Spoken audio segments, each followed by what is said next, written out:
श्री विष्णु पुराण तृतीय अंश का तीसरा अध्याय। चतुर्युगानुसार भिन्न भिन्न व्यासों के नाम तथा ब्रह्मज्ञान के महात्म्य का वर्णन।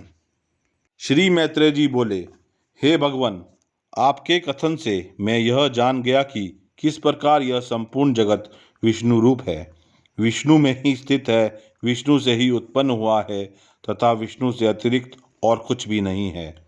अब मैं यह सुनना चाहता हूँ कि भगवान ने वेद व्यास रूप से युग युग में किस प्रकार वेदों का विभाग किया।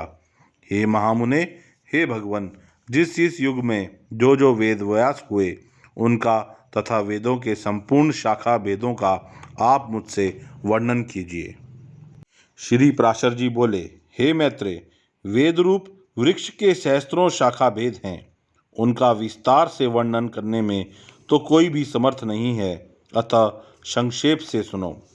हे महामुने, प्रत्येक द्वापर युग में भगवान विष्णु व्यास रूप में अवतीर्ण होते हैं और संसार के कल्याण के लिए एक वेद के अनेक भेद कर देते हैं।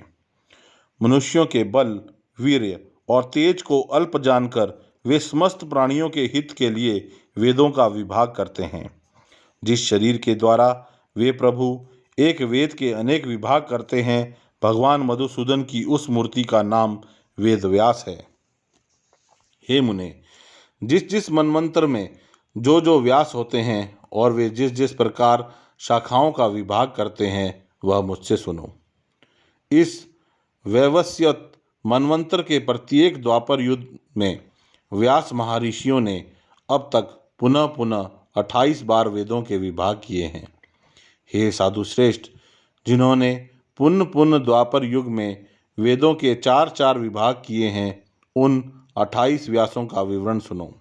पहले द्वापर में स्वयं भगवान ब्रह्मा जी ने वेदों का विभाग किया था।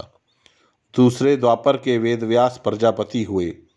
तीसरे द्वापर में शुक्राचार्य जी और चौथे में बृहस्पति जी व्यास हुए तथा पांचवें में सूर्य और छठे में भगवान मृत्यु व्यास कहलाए। सातवें द्वापर में वेद व्यास इंद्र, आठवें वशिष्ठ, नवें के सारस्वत और 10वें के त्रिधामा कहे जाते हैं। 11वें में त्रिशिख, 12वें में भारद्वाज, 13वें में अंतरिक्ष और 14वें में वर्णी नामक व्यास हुए। 15वें में त्रयारुण, 16वें में धनंजय, 17वें में ऋतुंजय और तदनंतर 18वें में जय नामक व्यास हुए। फिर 19वें व्यास भरद्वाज हुए।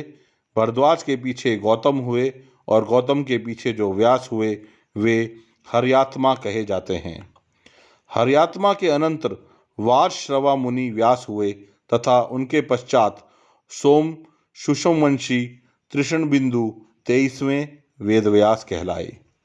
उनके पीछे भृंगुवंशी ऋष व्यास हुए जो वाल्मीकि कहलाए। तदनंतर हमारे पिता शक्ति हुए और फिर मैं हुआ। मेरे अनंतर जातुकर्ण व्यास हुए और फिर कृष्ण द्वैपायन। इस प्रकार ये 28 व्यास प्राचीन हैं। इन्होंने द्वापरादि युगों में एक ही वेद के 4 विभाग किए हैं। हे मुने, मेरे पुत्र कृष्ण द्वैपायन के अनंतर आगामी द्वापर युग में द्रोण पुत्र अश्वत्थामा वेद व्यास होंगे। ओम, यह अविनाशी एकाक्षर ही ब्रह्मा है। यह वृहत और व्यापक है, इसलिए ब्रह्मा कहलाता है। भूर्लोक, भुवरलोक और स्वर्गलोक, ये तीनों प्रणव रूप ब्रह्मा में ही स्थित हैं तथा प्रणव ही ऋक्, यजु, साम और अथर्व रूप हैं। अतः उस ओंकार रूप ब्रह्मा को नमस्कार है, जो संसार के उत्पत्ति और प्रलय का कारण कहलाता है तथा महतत्व से भी परम गुहा सूक्ष्म है। उस ओंकार रूप ब्रह्मा को नमस्कार है, जो अगाध, अपार और अक्षय है, संसार को मोहित करने वाले तमोगुण का आश्रय है तथा प्रकाशमय सत्वगुण और प्रवृत्ति रूप रजोगुण के द्वारा पुरुष के भोग और मोक्ष रूप परम पुरुषार्थ का हेतु है।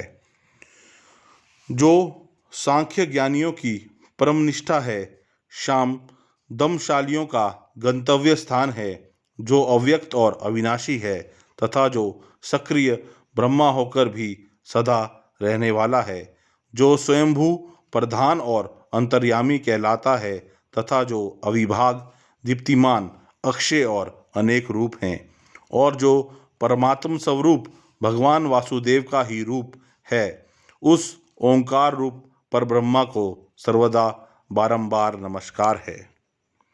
यह ओंकार रूप ब्रह्मा अभिन्न होकर भी अकार, उकार और मकार रूप से 3 भेदों वाला है। यह समस्त भेदों में अभिन्न रूप से स्थित है, तथापि भेद बुद्धि से भिन्न भिन्न प्रतीत होता है। वह सर्वात्मा ऋण्मय, साममय और यजुर्मय है तथा ऋगुयजु साम का सार रूप वह ओंकार ही सब शरीरधारियों का आत्मा है। वह मेदमय है, वही ऋग्वेदादि रूप से भिन्न हो जाता है और वही अपने वेद रूप को नाना शाखाओं में विभक्त करता है तथा वह असंग भगवान ही समस्त शाखाओं का रचयिता और उनका ज्ञान स्वरूप है। यह था श्री विष्णु पुराण तृतीय अंश का 3रा अध्याय।